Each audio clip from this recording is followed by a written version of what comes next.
allowed to help your fellow Jew do a mitzvah, most people only try to get him to do the physical mitzvah, just the body of the mitzvah, and don't try to get him to understand the soul of the mitzvah. The body of the mitzvah is to put on the black boxes and tie it on his arm. The soul of the mitzvah is to open his heart so he learns to love the mitzvah. If he just puts on the box without knowing anything about it, he's still getting credit in heaven. Not bring it into earth where it's going to change his life. But when you put the fruit on it, if you show him how to open his heart after he reads the Shema, he's going to come to love the mitzvah. This is how I do it. After they say the Shema, I face him towards the kotel. I say, close your eyes, picture everyone you love one at a time.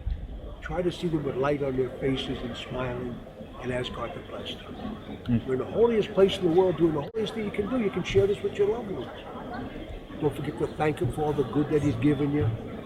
Take a couple minutes and talk to God.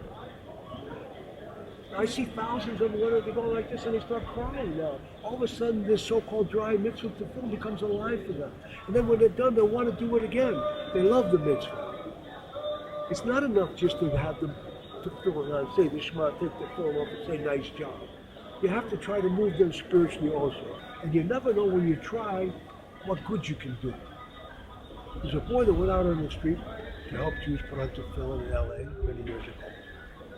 And a man came up to him and he said to him, sure, come put on tefillin. And the guy flipped out. He said, you rotten Jew, you just lost your share in the world to come. And he ran away. Well, how do you think the boy felt terrible? He was a Lubavitcher, the Rebbe sent him out. He felt terrible what he did. I met the guy that got angry 5 years later. And he was telling me the story. He said, I got so angry, I walked 50 feet and I stopped and I said, how low have I come that a Jew would ask me to do a mitzvah? And I got angry. He said, you know, I turned it that minute, I went home, and I put on my tefillin, and I've been putting them on every day since.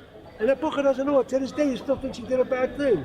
If you will go out and try with love to help your fellow Jew, or even teach the Goy the 7 commandments of Noah, all you got to do is try with a good heart. God will take care of the rest. Now, what happens when you try? A while back, it wasn't too long ago, a group of old folks came here. From an old folks' home in Connecticut.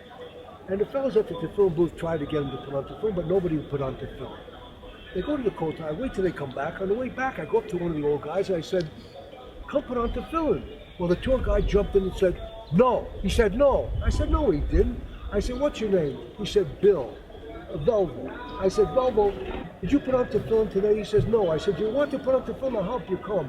He said, oh, okay, if we do it, can we take a picture? I said, sure, we can take a bunch of them.